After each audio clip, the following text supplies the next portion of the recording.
ఈరోజు ద్రౌపదీదేవి పాండవుల వివాహం. ధృతరాష్ట్రుడు పాండవులకు అర్ధరాజ్యం ఇచ్చి ఖాండవప్రస్థంకు పంపించడం, అర్జునుడు సుభద్రల వివాహం, ఖాండవ వనమును అగ్నిహోత్రుడు భక్షించడం మొదలైనవి ఈరోజు తెలుసుకుందాము.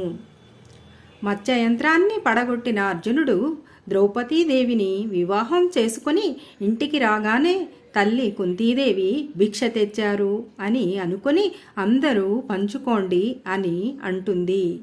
అప్పుడు ద్రుపదుడు తన బిడ్డను 5గురికి భార్యగా పంపటం శాస్త్రబద్ధమేనా అని అంటాడు. అలా పాండవులు ద్రుపదుడు మాట్లాడుతూ ఉన్నప్పుడు వ్యాస మహర్షి అక్కడికి వస్తాడు. ద్రౌపదీదేవి 5గురు భర్తలను వివాహం ఎందుకు చేసుకుంటుంది అంటే అని దానికి కారణం వ్యాస మహర్షి ఇలా వివరిస్తాడు. ద్రౌపదీదేవి యొక్క పూర్వజన్మ కథను ఇలా చెప్తాడు. ద్రౌపదీదేవి పూర్వజన్మలో ఆమె చాలా సౌందర్యంగా ఉండేది. కన్ను మరలించలేనంత అందంగా ఉన్నా సరే ఆమెకు వివాహం జరగటం లేదని మంచి భర్త కోసం ఆమె చాలా తీవ్రమైన తపస్సును చేస్తుంది. అప్పుడు శివుడు ప్రత్యక్షమై ఆమె తపస్సుకు సంతోషించి ఏం వరం కావాలో కోరుకోమని అంటాడు.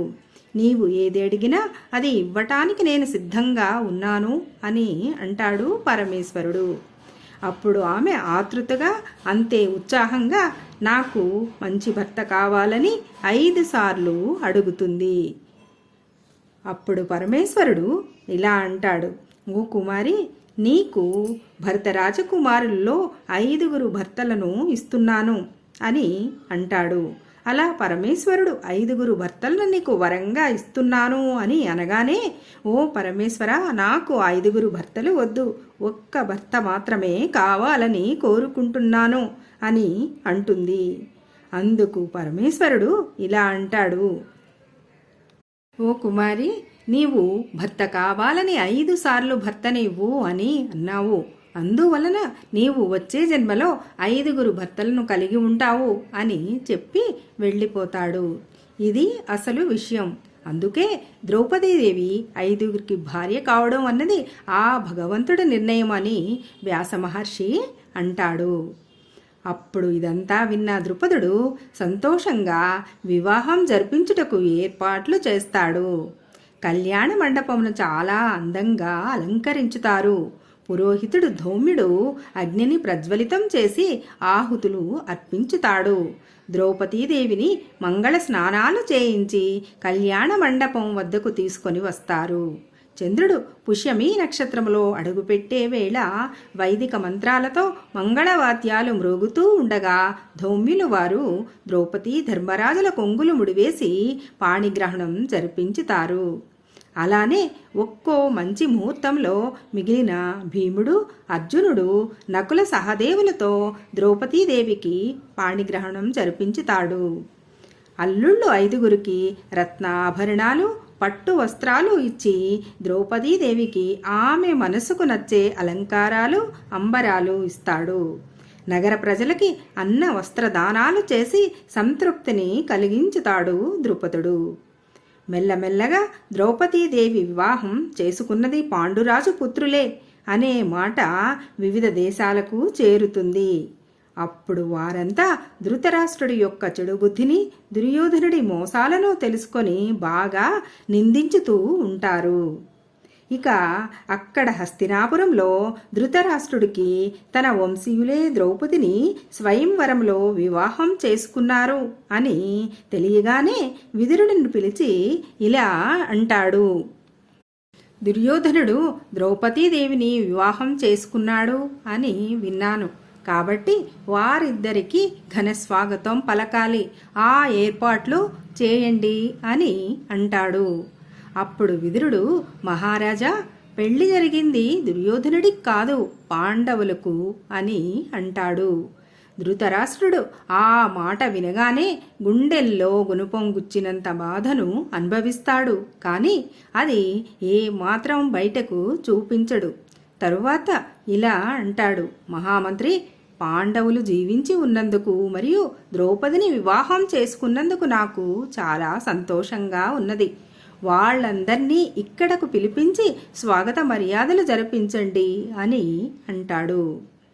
అక్కడ నుండి విదురుడు వెళ్ళిపోయిన క్షణంలోనే దుర్యోధనుడు శకుని కర్ణుడులతో కలిసి వచ్చి ఇలా అంటాడు. ప్రభు, మీ మనసు నాకు అర్థం కావడం లేదు. మీరు పాండవులు అంటే ఇష్టం చూపుతున్నారు అని దీనంగా బాధగా అడుగుతాడు. అప్పుడు ధృతరాష్ట్రుడు, నేను విదురుడు ముందు అలాగే మాట్లాడుతాను. అందుకు బాధపడకుండా తగిన మార్గాలను ఆలోచనలను చేయమని అంటాడు. అప్పుడు శకుని ఇలా అంటాడు. మహారాజా, శత్రువుని ఎదుర్కోవాలంటే ముందుగా ఈ 3 మార్గాల్లో వారిని అణచివేయాలి. ముందుగా శత్రువుని ఎల్లప్పుడూ కష్టాల్లో ఉంచాలి. తరువాత శత్రువుని ఎప్పుడూ హింసిస్తూ ఉండాలి. ఆ తరువాత శత్రువుని ఎప్పుడు పడితే అప్పుడు ఎక్కడ పడితే అక్కడ చంపివేయాలి అని అంటాడు. ఈ 3 మార్గాలను కూడా మనం పాండవుల పట్ల అమలు చేయాలి అని అంటాడు శకుని. అది విన్న దుర్యోధనుడు ఇలా అంటాడు. మహారాజా, ముందు మనం కుంతీపుత్రులకు మాద్రీపుత్రుల మధ్య గొడవలను సృష్టించాలి. లేదంటే ద్రుపదునికి డబ్బు పట్ల ఆశ కలిగించాలి. అది కాకపోతే పాండవులకు పాంచాల దేశం మీద ప్రేమ పెరిగే మార్గం చూడాలి అని అంటాడు. వీటన్నిటికంటే ముఖ్యంగా ద్రౌపదీదేవికి తన భర్తల మీద ప్రేమ తగ్గి కోపం వచ్చేలా మార్గాలను మనం ఏర్పాటు చేయాలి. సమయం చూసి భీమసేనుడిని పైలోకానికి పంపితే మన పనులన్నీ సాధ్యమవుతాయి. ఇవన్నీ జరగకపోయినట్లయితే పాండవులకు ఇతర మహిళలతో పరిచయం ఏర్పాటు చేసి వారి ద్వారా మన పనిని పూర్తి చేయాలని దుర్యోధనుడు అంటాడు. అలా వారంతా వారి ఆలోచనలు చెప్పిన తర్వాత కర్ణుడు ఇలా అంటాడు. అసలు ఈ ప్రయత్నాలు ఆచరణలో సాధ్యం కావు. భిక్షాటనం చేసేవారినే వివాహం చేసుకోవటానికే వెనకడుగు వేయలేదు ద్రౌపదీదేవి. అలాంటప్పుడు వారి మీద ద్వేషం ఎలా కలుగుతుంది? ఒకే స్త్రీకి వారు భర్తలుగా ఉండి కూడా ప్రేమ చూపిస్తున్నారు అంటే వారి మధ్య ఎలాంటి గొడవలు రావడం లేదంటే వారి మధ్య ఉన్న ఐకమత్యాన్ని మనము విడదీయలేము. ఉత్తమ వంశీయుడు, గుణశీల సంపన్నుడు అయిన ద్రుపదునికి ధనం పట్ల ఆశని కలిగించడం సాధ్యం కానే కాదు. పరాక్రమ ప్రదర్శనమే క్షత్రియ వీరునికి కార్యసాధన మార్గం. పాండవులే ద్రుపదుడి అల్లుళ్ళు అనే విషయం చాలా రాజులకు ఇంకా తెలియదు. ఇలాంటప్పుడే మనం ద్రుపదుడిని జయించి పాండవుల యొక్క అన్ని శక్తులను తీసివేయటమే మన ముందున్న మంచి మార్గం అంటాడు. ఆ ఆలోచనకు ధృతరాష్ట్రుడు సంతోషపడతాడు. తరువాత భీష్మ, ద్రోణ, విదురుల వారిని కూడా అడిగి పని పూర్తి చేద్దామని వారిని పిలిపించి ఈ విషయమును వారికి చెప్తాడు. అప్పుడు భీష్ముడు ఇలా అంటాడు. నాయనా, నీకు అలాగే నాకు పాండవులను కాపాడే బాధ్యత సమానంగా ఉన్నది. కాబట్టి ఇక ఈ రాజ్యాన్ని పరిపాలించవలసినది పాండవులే, అంతేకాని దుర్యోధనాదులు కాదు. ఇప్పుడు అధికారం వారిది. అందువలన వారి రాజ్యాన్ని వారికివ్వడం న్యాయం. లక్క ఇంటిలో పాండవులు కాలిపోయారు అనే వార్త వచ్చినప్పటి నుండి ప్రజల ముందు నేను తల ఎత్తలేకపోతున్నాను. వంశానికి వృద్ధుడిని నేను, పెద్దవాడిని కూడా అయి ఉండి ఇటువంటి అన్యాయాలు చూసి ఊరుకోగలడా అని అందరూ నానా రకాలుగా అంటూ ఉంటే నేను భరించలేని బాధతో ఉన్నాను. దేవుడి దయ వలన ఇప్పటికే వారు క్షేమంగా ఉన్నారని విన్నాను. వారిని వెంటనే పిలిపించి రాజ్యభాగం ఇచ్చి సుఖంగా ఉందాము అని భీష్ముడు అంటాడు. అప్పుడు ద్రోణాచార్యుడు లేచి తన ఆలోచన కూడా భీష్ముడు ఆలోచనలాగే ఉన్నదని, కాబట్టి పాండవులంతా బ్రతికే ఉన్నారని విన్న ప్రజలు అందరూ వారిని చూడాలని ఎదురు చూస్తున్నారని, అందువలన ప్రజల కోరికను గమనించి కురువంశంలో పుట్టిన మీరు వెంటనే పాండవులను హస్తినాపురానికి రప్పించండి అని అంటాడు ద్రోణాచార్యుడు. భీష్ముడు ద్రోణుడు మాటలు విన్న ధృతరాష్ట్రుడు విదురుడిని పిలిచి పాంచాలానికి వెళ్ళి రాజమర్యాదలతో పాండవులను ద్రౌపదితో సహా తీసుకురమ్మని అంటాడు. అప్పుడు విదురుడు వెళ్ళి ద్రుపదుడికి ధృతరాష్ట్రుని అభిప్రాయం తెలియపరిచి వారి చేత సత్కారాలు పొంది ద్రుపదుడు కానుకగా ఇచ్చిన రథాల మీద రత్నమాణిక్యాల భూషణాలతో చీనాంబరాలతో పాండవులతో కలిసి హస్తినాపురం వస్తాడు. వారందరికీ స్వాగతం పలకటానికి వికర్ణ చిత్రసేనులతో పాటు ద్రోణాచార్యుడు కృపాచార్యుడిని పంపుతాడు ధృతరాష్ట్రుడు. ద్రౌపదీదేవిని అంతఃపురానికి తీసుకురావడానికి దుర్యోధనుడి భార్యతో పాటు కురు వంశ స్త్రీలందరూ వస్తారు. అప్పుడు హస్తినాపురం ప్రజలే కాకుండా పరిసర ప్రజలు లక్షల సంఖ్యలో వచ్చి పాండవులను చూసి ప్రశంసలు కురిపిస్తారు. విద్వాంసులు కళాకోవిదులు వారిని అభినందించి సత్కారాలు పొందుతారు. అలా మంగళవాద్యాలు మ్రోగుతూ ఉండగా తమకు మంచి పరిపాలకులు వచ్చారని సంతోషంగా పాండవులని అభినందించుతారు. నగర వీధులన్నీ పన్నీటి జలాలతో సుగంధ ధూపాలతో అలరారుతూ ఉంటాయి. కుంతిని ద్రౌపదిని వెంట పెట్టుకుని దుర్యోధనుడి భార్య గాంధారి అంతఃపురానికి తీసుకొని వెళుతుంది. పట్టప్రాణి ద్రౌపదీదేవిని గాఢ ఆలింగనం చేసుకుని ఆశీర్వదించిన తరువాత వారిని పాండురాజు భవనంలో ఒక మంచి ముహూర్తంలో పంపించమని విదురుడికి చెప్తుంది. కొద్ది రోజులు గడిచిపోతాయి. ధృతరాష్ట్రుడు సభాభవనానికి పాండవులను పిలిపించి, ధర్మరాజా, అహంకారులైన నా కొడుకులు నన్ను లెక్క చేయడం లేదు. అందువలన వారికి మీకు ఎలాంటి గొడవలు రాకుండా ఉండాలంటే మీరు ఖాండవప్రస్థంలో హాయిగా ఉండండి.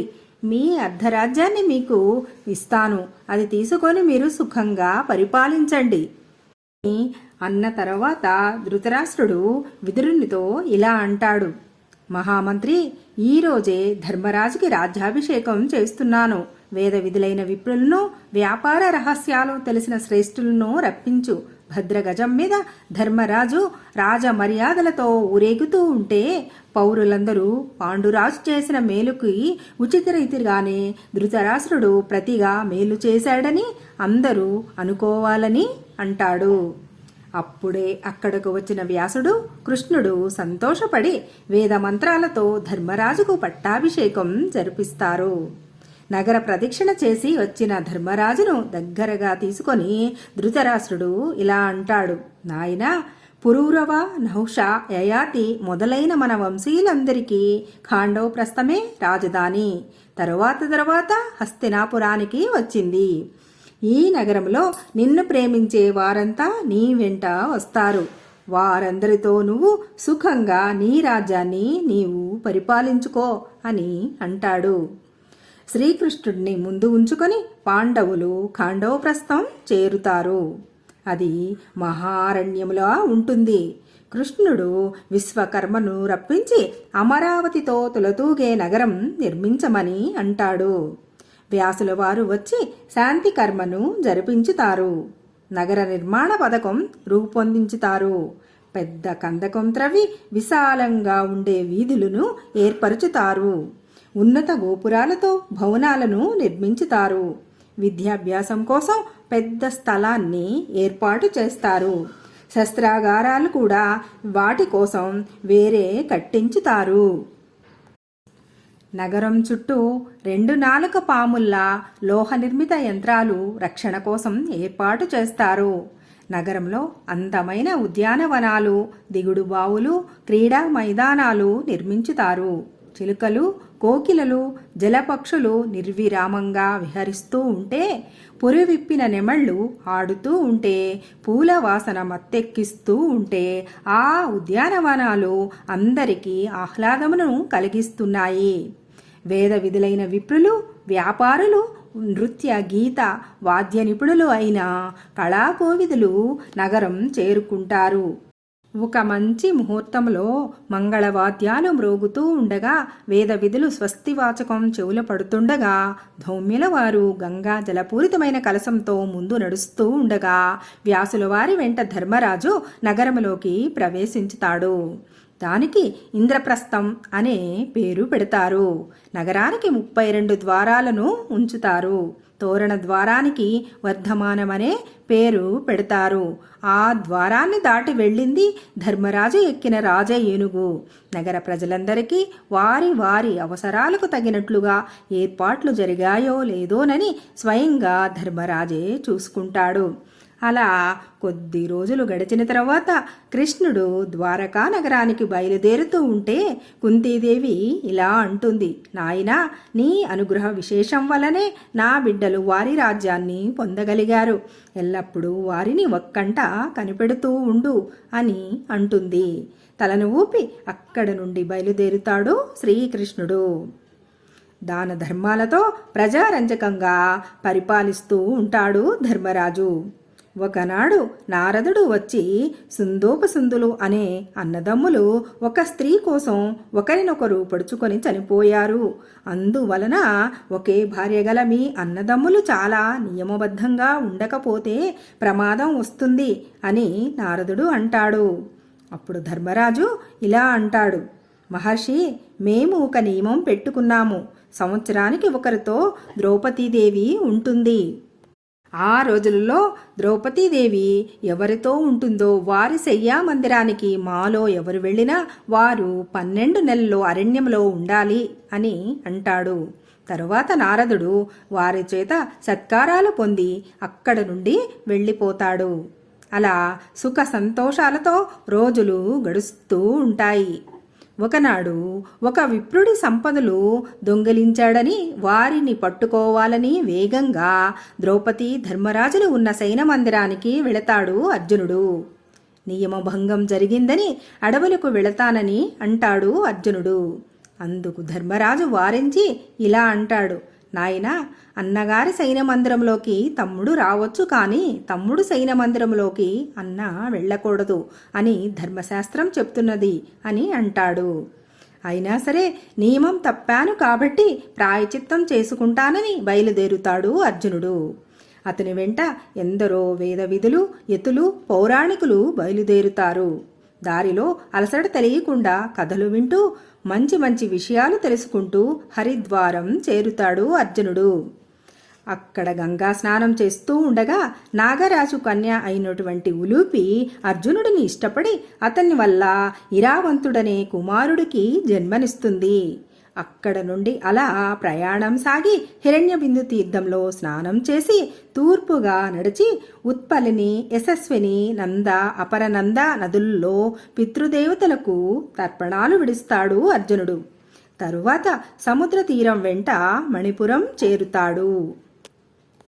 అక్కడ ఉన్న రాజకుమారి మీద ఇష్టం కలిగి ఆ రాజు వద్దకు వెళ్ళి ఆమెకు పుట్టిన పుత్రుడిని వారికే ఇవ్వడానికి ఒప్పుకొని అక్కడే 3 ఏళ్లు గడిపి చిత్రాంగద గర్భవతి కాగానే ఆమెను ఓదార్చి ముందుకు సాగి అగస్త్య, సౌభద్ర, పౌలోమ, కరంధము, భారద్వాజ క్షేత్రాలను దర్శించి అక్కడ ప్రశాంతతకు ముగ్ధుడే సౌభద్ర క్షేత్రంలో స్నానానికి దిగ్గా అందులో ఒక ముసలి పట్టి లాగబోతూ ఉండగా దాన్ని ఒడ్డుకి లాగడంతో అది స్త్రీ రూపం ధరిస్తుంది. ఆమె తనతో పాటు తన చెలికత్తెలు కూడా నీటిలో ఉన్నారని వారికి కూడా విముక్తిని కల్పించమని అడుగుతుంది. అప్పుడు అర్జునుడు వారిని కూడా ఒడ్డుగులాగి శాప విముక్తుల్ని చేస్తాడు. మళ్ళీ తిరిగి మణిపురం వెళ్ళి చిత్రాంగద ప్రసవించిన పుత్రుడికి బభ్రువాహనుడని పేరు పెట్టి గోకర్ణంలో ప్రభాస క్షేత్రం చేరి అక్కడ తన వద్దకు వచ్చిన కృష్ణుడితో రైవత కాద్రి మీద ఒక రాత్రి నృత్యగాన వినోదాలతో గడిపి మరునాడు ద్వారకాపురం చేరుతాడు. అలా రోజులు గడుస్తూ ఉంటాయి. ఆ రోజుల్లో ఒకనాడు రైవత కాద్రి మీద ఉత్సవం జరుగుతూ ఉండగా కృష్ణార్జునులు ఇద్దరూ ఆ వేడుకను చూస్తూ ఉండగా అర్జునుడు సుభద్రను చూస్తాడు. చూసి ఇష్టపడతాడు. అడవుల్లో తిరిగే యతీశ్వరులకు కూడా మనసు చెలుస్తుందని ఇప్పుడే అర్థమయ్యింది అంటూ పరిహాసమాడుతాడు శ్రీకృష్ణుడు. తరువాత ఎవరికీ తెలియకుండా సుభద్రను అర్జునుడిని ఒక రథం ఎక్కించి పంపించుతాడు. ఈ వార్తను విన్న నగరపాలకుడు రణసన్నాహక భేరిని ప్రమోగించుతాడు. అది విని బలరాముడు వచ్చి కృష్ణునితో సంప్రదించకుండా ఈ ప్రయత్నం ఏమిటి అని ఆగ్రహంతో పలికి కృష్ణుని వైపు తిరిగి, ఈ అర్జునుడు మనకి తగిన పని చేశాడు, దీనికి ప్రతీకారం నేనొక్కడనే వెళ్ళి చేసి వస్తాను అని మేఘగర్జన చేస్తాడు. వీరులంతా సింహనాదాలు చేస్తారు. అప్పుడు శ్రీకృష్ణుడు నవ్వుతూ లేచి, భరత శంతనులు పుట్టిన వంశీయుడు అర్జునుడు, అతను ధర్మ ప్రకారమే సుభద్రను తీసుకొని వెళ్ళాడు. దీనికే కత్తులు దుయ్యనవసరం లేదు. దూతలను పంపించి వారిని రప్పించి చక్కగా వివాహం జరిపించడం మన పని అని అంటాడు. అప్పుడు అందరూ అందుకు ఒప్పుకుంటారు. తరువాత సుభద్రను వివాహం చేసుకొని 1 సంవత్సరం అక్కడే గడిపి ఆ తరువాత సుభద్రతో కలిసి హస్తినాపురం వస్తూనే ధూమ్యులకు ధర్మరాజుకు అభివాదాలు చేస్తాడు అర్జునుడు. తరువాత పూజలు జరిపి ద్రౌపదీదేవి వద్దకు రాగా ఆమె అలకతో, సుభద్రతో అక్కడే ఉండలేకపోయావా? కొత్త బంధం పాత బంధాన్ని సడలిస్తుందంటే ఏమిటో ఇప్పుడు అర్థమయ్యింది అని కంటతడి పెడుతుంది. అప్పుడు ఆమెను ఓదార్చి ప్రసన్నరాలుని చేస్తాడు. తరువాత సుభద్రను అలంకారాలన్నీ తీసివేసి ఎర్రని పట్టుచీర కట్టించి గోపికా వేషంతో ద్రౌపదీదేవి దగ్గరకు పంపి ఆమె పాదాలకు నమస్కారం చేయమంటాడు. అప్పుడు ద్రౌపదీదేవి సంతోషంగా, నీ భర్త శత్రుభయం లేకుండా ఉండుగాక అని ఆశీర్వదించి సుభద్రను ఆలింగనము చేసుకుంటుంది. ఈ వార్తలన్నీ విన్న యదువంశ ప్రముఖులు రత్నభూషణాదులు కానుకగా తెచ్చి సుభద్రకు ఇస్తారు. వచ్చిన వారందరినీ సత్కరించుతాడు ధర్మరాజు. అందరూ తిరిగి వెళ్ళిన అనంతరం కృష్ణార్జునులు విలాస విహారాలు సాగిస్తారు. ఆ రోజుల్లో కొంతకాలానికి సుభద్ర అభిమన్యుడిని ప్రసవించుతుంది. అనంతరం కొంతకాలానికి ద్రౌపదీదేవి ధర్మరాజు వల్ల ప్రతివింధ్యుని, భీముని వల్ల శృతసోమిని, అర్జునుడి వల్ల శృతకర్మను, నకులుడి వల్ల శతానీకుని, సహదేవుని వల్ల శృతసేనుణ్ణి ప్రసవించుతుంది. అందరూ ధౌమ్యుల వారి శిక్షణలో వేదశాస్త్రాలు, అర్జునుడి వద్ద ధనుర్వేదము అభ్యసిస్తారు. అలా కాలం గడుస్తూ ఉంటుంది. ఒకనాడు కృష్ణార్జునులు వనవిహారం చేసి ఒకచోట విశ్రాంతిగా కూర్చున్నప్పుడు అగ్నిహోత్రుడు విప్రుడి వేషంలో వచ్చి తనకు ఆకలిగా ఉందని ఆహారంగా ఖాండవన్నంను భక్షించే అవకాశం ఇవ్వమని, అయితే దానిని ఇంద్రుడు రక్షిస్తున్నాడు అని, తక్షకుడు కూడా తన పరివారంతో కాపాడుతున్నాడని అంటాడు. అందుకు కృష్ణార్జునులు ఒప్పుకుంటారు. అగ్ని భట్టారిక, ఎవరు ఎదురు వచ్చినా నిలబెట్టగలను, కానీ ప్రస్తుతం నా దగ్గర ధనుస్సు లేదు. చేతిలో ఉన్న ఈ ధనుస్సు వేటకే కాని తీవ్రమైన సంగ్రామానికి పనికిరాదని అంటాడు అర్జునుడు. అప్పుడు అగ్ని వరుణుని ప్రార్థించి విచిత్ర వర్ణాలతో కనులు విరుమిట్లు గొలుపుతూ అప్రతిహతంగా బాణాలు విడవడానికి వినియోగపడే గాంధీవము, దానికి తగిన అక్షయ తూణీరాలు, 4 తెల్లని గుర్రాలను పూంచిన దివ్యరథము అర్జునుడికి ఇప్పించుతాడు. ఆ రథ పతాకం మీద కపి చిహ్నం చాలా భయానకంగా ఉంటుంది. అర్జునుడు కాశకోక బిగించి కవచం తొడిగి కత్తిరు చేతబూని రథానికి ప్రదక్షిణ చేసి నమస్కారాలు చేసి నమస్కారపూర్వకంగా గాంధీవం అందుకొని రథాన్ని ఎక్కి ఒక్కసారి ధనుష్టంకారం చేస్తాడు. అప్పుడు అగ్నిహోత్రుడు సుదర్శన చక్రాన్ని కృష్ణుడికి ఇస్తాడు. అప్పుడు వరుణుడు తన వద్ద ఉన్న కౌమోదకి అనే గదను కూడా వాసుదేవుడికి ఇస్తాడు. శ్వేతకి జరిపిన 12 వర్ష యజ్ఞంలో నిరంతరాయంగా ఆహుతి చేసిన ఆజ్యం తనకు జీర్ణం కాని కారణంగా ఆ బాధను నివారించుకోవడానికి అగ్ని కాండవ్ వనాన్ని స్వాహా చేసే సంకల్పంతో 7 జిహ్వలతో వనాన్ని చుట్టుముడతాడు. ఆ జ్వాలల వేడికి కొన్ని జంతువులు మాడిపోతూ ఉంటాయి. మంటలో పడి కొన్ని బూడిద అవుతూ ఉంటాయి. ఆ వేడికి సరోవరంలోని నీళ్లు కూడా వేడెక్కి తాబేళ్లు చేపలు ఉడికిపోతూ ఉంటాయి. వనం మధ్యలోని జంతువులు యొక్క రోదనలు కల్లోలాన్ని తలపిస్తుంటాయి. ఖాండం వనం మొత్తం మండడం మొదలవుతుంది. ఈ వార్త దేవేంద్రుడికి తెలియగానే ఆయన కుంభవృష్టిని కురిపిస్తాడు. మంటల మీద నీరు పడి పొగలు వ్యాపిస్తూ ఉంటాయి. అప్పుడు అర్జునుడు నిర్విరామంగా బాణాలు వేసి వర్షం చినుకు వనంలో పడకుండా చేస్తాడు.